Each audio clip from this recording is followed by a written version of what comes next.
Tuck Everlasting, Chapter 11. It was a good supper. Flapjacks, bacon, bread, and applesauce, but they ate sitting about in the parlor instead of around a table. Winnie had never had a meal that way before, and she watched them carefully at first to see what rules there might be that she didn't know about. But there seemed to be no rules. Jessie sat on the floor and used the seat of a chair for a table, but the others held their plates in their laps. There were no napkins. It was all right, then, to lick the maple syrup from your fingers. Winnie was never allowed to do such a thing like that at home, but she'd always thought it would be the easiest way. And suddenly, the meal seemed luxurious. After a few minutes, however, it was clear to Winnie that there was at least one rule. As long as there was food to eat, there was no conversation. All four Tucks kept their eyes and their attention on the business at hand. And in the silence, given time to think, Winnie felt her elation and her thoughtless pleasure wobble and collapse. It had been different when they were out of doors, where the world belonged to everyone and no one. But here, everything was theirs alone. Everything was done their way. Eating, she realized now, was a very personal thing, not something to do with strangers. Chewing was a personal thing. Yet here she was, chewing with strangers in a strange place. She shivered a little and frowned, looking round at them. That story that they had told her? Why, they were crazy. And she thought harshly, they were criminals too.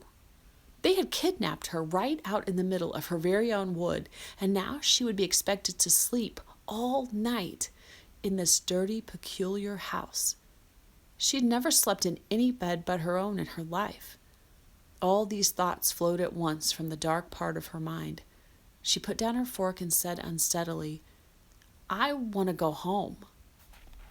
The Tucks stopped eating and looked at her, surprised. May said soothingly, "Why, of course you do, child. That's only natural. I'll take you home. I promised I would. Soon as we've explained a bit as to why you've got to promise you'll never tell anyone about the spring. That's the only reason we brung you here. We got to make you see why." Then Miles said cheerfully and with sudden sympathy, "There's a pretty good old rowboat. I'll take you out for a row after supper." "No, I will," said Jessie. "Let me. I found her first, didn't I, Winnie Foster? Listen, I'll show you where the frogs are and—" "Hush," Tuck interrupted. "Everyone, hush.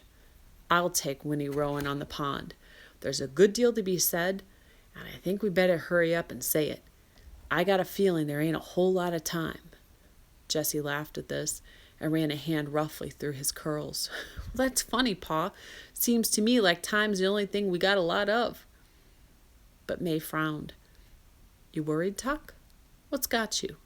No one saw us up on the way." "Well, now wait a bit. Yes, they did, come to think of it. There was a man on the road just outside of Tree Gap, but he didn't say nothing." "He knows me, though," said Winnie. She had forgotten, too, about the man in the yellow suit, and now thinking of him, she felt a surge of relief. "He'll tell my father that he saw me." "He knows you?" said May, her frown deepening. "But you didn't call out to him, child. Why not?" "I was too scared to do anything," said Winnie honestly. Tuck shook his head. "I never thought we'd come to the place where we'd be scaring children," he said. "I guess there's no way to make it up to you, Winnie, but I sure am most awful sorry that it had to happen like that. Who was this man you saw?" "I don't know his name," said Winnie, "but he's a pretty nice man, I guess." In fact, he suddenly seemed supremely nice to her now, a kind of savior. And then she added, "He came to our house last night, but he didn't go inside." "Well, that don't sound too serious, Pa," said Miles. "Just some stranger passing by." "Just the same, we got to get you home again, Winnie," said Tuck, standing up decisively. "We got to get you home just as fast as we can. I got a feeling this whole thing's going to come apart like wet bread. But first we got to talk, and the pond's the best place. The pond's got answers. Come along, child. Let's go out on the water."